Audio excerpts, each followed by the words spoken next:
Hi అండి, welcome to our YouTube channel. ఎలా ఉన్నారు? అందరు బాగున్నారా?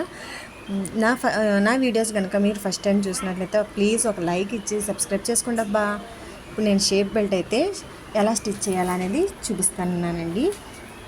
ఒకసారి చూడండి. నేను ఓన్లీ లైనింగ్ క్లాత్ 2 చెప్పులు తీసుకున్నాను. లైనింగ్ క్లాత్ అదే వేస్తున్నాను. షేప్ బెల్ట్కి చాలామంది, నేను కూడాను ముందు అలాగే వేసేదాన్ని. దళసరిగా ఉంటే షేప్ నిలబడుతుంది అనేసి కొంచెం మందంగా ఉన్న జీన్ క్లాత్ లేదా ప్యాంటు క్లాత్స్ ఉంటాయి కదా, అలాంటివి వేసేదాన్ని. ఇప్పుడు అలా కాకుండా ఓన్లీ లైనింగ్ క్లాత్తో కూడా చక్కగా స్టిచ్ చేయొచ్చు. స్టిఫ్గా కూడా నిలబడుతుంది అనమాట షేప్ అనేది. చూడండి ఒకసారి ఎలా చేస్తున్నానో మీకు అర్థమవుతుంది. ఈ వీడియో మొత్తం స్కిప్ చేయకుండా చూస్తే నేను ఎలా స్టిచ్ చేస్తున్నాను అనేది మీకు తెలుస్తుందబ్బా.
ఇక్కడ వచ్చేసి బ్యాక్ పార్ట్ మేము మెజర్ చేసుకోవాలండి. బ్యాక్ పార్ట్ సైడ్ ఉంటుంది కదా, అది మెజర్ చేసుకుని మార్క్ చేసుకోవాలి.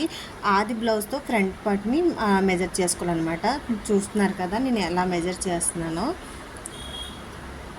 అలా మెజర్ చేసుకుంటూ మనం స్టిచ్ చేసుకుంటే ఫోల్డింగ్ ఏమీ అవసరం ఉండదు. ఒక్కొక్కసారి ఏమవుతుందంటే అలా లోపలికి ఫోల్డ్ చేసి కుట్టేయడం వల్ల ఫ్రంట్ పార్ట్ పెద్దది అవ్వడం లేదా బ్యాక్ పార్ట్ పెద్ద అలాగా కొంచెం మిస్టేక్స్ వస్తూ ఉంటాయి కదా.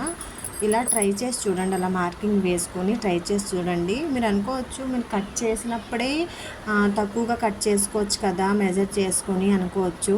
కొంచెం షేప్ బెల్ట్ పెద్దది ఉంటే బాగుంటుందండి. ఒకసారి ట్రై చేసి చూడండి. మీరు కూడాను నచ్చితేనే ట్రై చేయండి, లేకపోతే లేదు.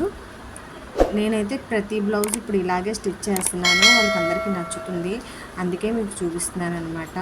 ఒకసారి ఇలా కూడా ట్రై చేసి చూస్తే ఎలా ఉంటుందా అనేసి నేను అలా ఫోల్డ్ చేసేస్తున్నాను సేమ్. ఇంక నేను లోపలికి తిప్పడం అంటూ ఏమీ లేదు. అలా ఫోల్డ్ చేసేసుకొని స్టిచ్ చేసేసుకోవడమే, అంతే.